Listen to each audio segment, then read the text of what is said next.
Hello dear friends and students, मैं PK Siddhant स्वागत करता हूं आपका अपने channel CSIR and JAM chemistry by Siddhant पे।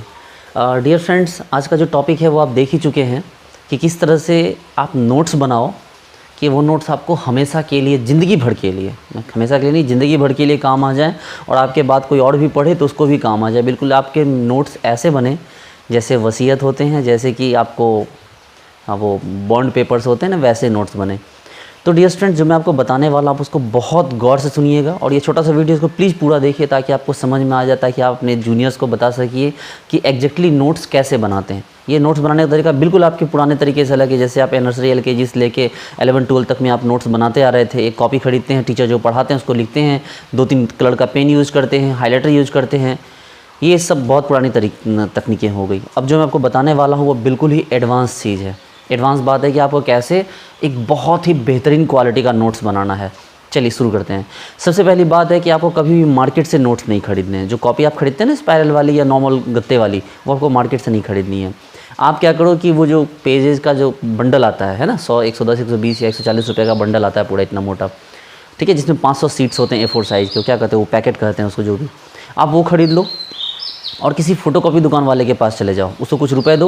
वो क्या करेगा, वो उसको अपनी मशीन, उसके पास जो मशीन होती है बाइंड करने, उस मशीन में उसको क्या करेगा, उसके होल्स कर देगा और उसके ऊपर नीचे कवर लगा के वो क्या करेगा, उसको बाइंड कर देगा। अब बहुत बेहतरीन क्वालिटी की कॉपी होगी, ठीक है। किसी पन्ने को फाड़ना चाहो आराम से फाड़ लो, एक पन्ने के फटने दूसरा पन्ना कभी नहीं फटेगा, ठीक है। दूसरी बात है कि उसके ऊपर नीचे प्लास्टिक का कवर रहेगा तो उसमें उसको मतलब बारिश से भी कुछ हद तक बचेगा और आसानी से फटेगा भी नहीं, ठीक है। उसके कभी पन्ने नहीं फटते हैं। तो सबसे पहला काम तो आप ये करो कि वो 500 पेज वाली कॉपी पेज ले जाओ, उससे 2-3 कॉपी अपने बनवा लो आराम से, जो भी 20-25 रुपये लगा दो। अब क्या होगा कि जब आप कोई भी क्लास में आपको नोट्स मिलेंगे, ठीक है, चाहे जिस भी क्लास में आप हो, IIT JEE की तैयारी करो, IIT JAM की तैयारी करो, CSIR की तैयारी करो, UPSC की तैयारी कर रहे हो, डजेंट मैटर, ठीक है। आपको अब जो क्लास के नोट्स मिले, असाइनमेंट मिले या किसी एक्स्ट्रा पेज में आपने क्या किया, क्वेश्चन लगाया, ठीक है। आपने क्वेश्चन, आपको असाइनमेंट मिले, आपने असाइनमेंट हो गया कि असाइनमेंट के क्वेश्चन लगाए, उसके क्वेश्चन सॉल्व किए।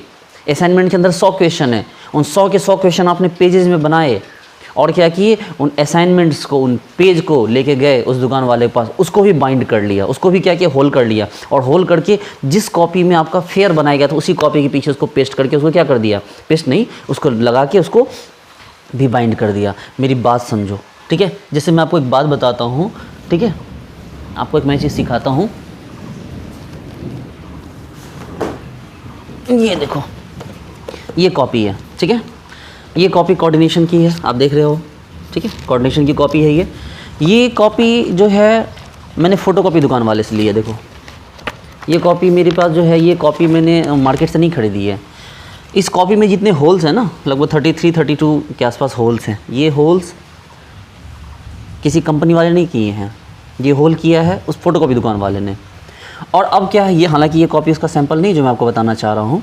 तो इस कॉपी में जितने होल्स हैं, अब मैंने क्या किया, मैंने किसी पेज में एक्स्ट्रा क्वेश्चन सॉल्व किया, जो मुझे असाइनमेंट मिले कोचिंग से, उसका मैंने क्या किया, प्रॉब्लम सॉल्व किया। अब उसी को मैं उसके पास लेके चला जाऊँगा और उतने ही होल करवा के इसमें दोबारा से क्या कर दूँगा, इसको बाइंड कर दूँगा। अब समझो, इस कॉपी में क्या क्या है मेरे पास, क्लास का नोट्स है, क्लास का असाइनमेंट है, असाइनमेंट का सॉल्यूशन है, मैंने कोई अगर अलग से शॉर्ट नोट्स बनाया है वो भी इसी के अंदर डाला हुआ है। सबको एक मशीन के अंदर पंच करके उसको ये क्या करते जाना, बाइंड करते जाना। अब आपके पास एक सॉलिड नोट्स तैयार हुआ, एक ऐसा नोट्स जिसके अंदर आपको क्लास का फेयर भी है, असाइनमेंट है, असाइनमेंट का सॉल्यूशन है, आपका खुद का शॉर्ट नोट्स है, यानी एक कंप्लीट पैकेज है उस टॉपिक का। अब वो कॉपी आप जब भी पढ़ोगे, आपको जो भी पार्ट पढ़ना हो, फेयर पढ़ना चाहो पूरा आगे से पढ़ लो, शॉर्ट नोट्स पढ़ना चाहो पीछे से पढ़ लो, असाइनमेंट लगाना हो बीच में खोल लो, असाइनमेंट का सॉल्यूशन नहीं मिल रहा उसके जस्ट पीछे वाला पेज खोलो, आपको असाइनमेंट का सॉल्यूशन ही मिल जाएगा। और इसका फ़ायदा ये होगा बच्चे लोग कि अगर आपको 10 साल के बाद भी उस कॉपी को पढ़ाने की ज़रूरत पड़ेगी या किसी को समझाने की ज़रूरत पड़ेगी, क्योंकि जो गोल्डन टाइम आपका चल रहा है, जो आप सीख रहे हो, उसको आप पूरी ज़िंदगी तो सीखोगे नहीं। तो वो गोल्डन टाइम जब आपका ख़त्म होगा, जब आप कोचिंग नहीं करोगे, अपनी लाइफ में बिजी रहोगे, फिर आपको किसी को पढ़ाना होगा, किसी को समझाना होगा या अपने नॉलेज को एक्सप्रेस करना होगा कि भाई मैं भी एक टाइम में था धुरंधर, तो उस समय में उस कॉपी को उठाना, उसके notes, assignment, fair, short notes आपको सब एक जगह पे मिलेंगे। अगर आपके पास 25 टॉपिक आपको पढ़ने, तो 25 कॉपी ऐसी बना लो, आप ज़िंदगी भर के लिए ना आप स्मार्ट बने रह जाओगे, आपको कभी कोई प्रॉब्लम नहीं होगी। हाँ, ये है कि सुनना थोड़ा आसान है, करना थोड़ा सा टफ है। तो वैसे भी भगवान ने कह रखा है, ठीक है, श्री कृष्ण भगवान ने कहा है ना भाई कि मैं उसी की मदद करता हूँ जो अपनी मदद खुद करता है, ठीक है। और इसके साथ में आपको अपने जीवन का मूल मंत्र मैं बताना चाहूँगा। मेरे गुरु थे श्री शंकरानंद ठाकुर, तो उन्होंने क्या हुआ कि एक बार मुझे क्लास 10th के टाइम में मुझे बुलाया, ठीक है, और उन्होंने मुझे बुला के बोला कि प्रेम, तुम फर्स्ट तो कर जाओगे, लेकिन तुमको फर्स्ट में फ़र्स्ट करना है। तो मैंने बोला सर ऐसे कैसे हो सकता है सर, मेरे से इतने अच्छे अच्छे इंटेलिजेंट लड़के हैं क्लास में, ऊपर से मैं तो ज़्यादा ट्यूशन भी नहीं कर पाता, ठीक है, तो सर हम ऐसे कैसे कर सकते हैं, ऐसे कैसे टॉप मतलब फ़र्स्ट में फ़र्स्ट कर सकते हैं। तो उन्होंने मुझसे एक बात बोली जो मुझे ज़िंदगी भर के लिए याद हो गई, वही बात मैं आपको ही बता रहा हूँ। उन्होंने कहा कि नदी की धारा के साथ तैर कर तो कोई भी नदी पार कर लेता है, लेकिन धारा की उल्टी दिशा में जो तैर कर नदी पार करे, असल में वो सच्चा तैराक होता है। और जीवन में वो एक सच्चा तैराक बनने की कोशिश करना, और आप इस बात को समझने की कोशिश करना है कि इस बात का अर्थ क्या है, और आप मुझे कमेंट बॉक्स में ज़रूर बताना।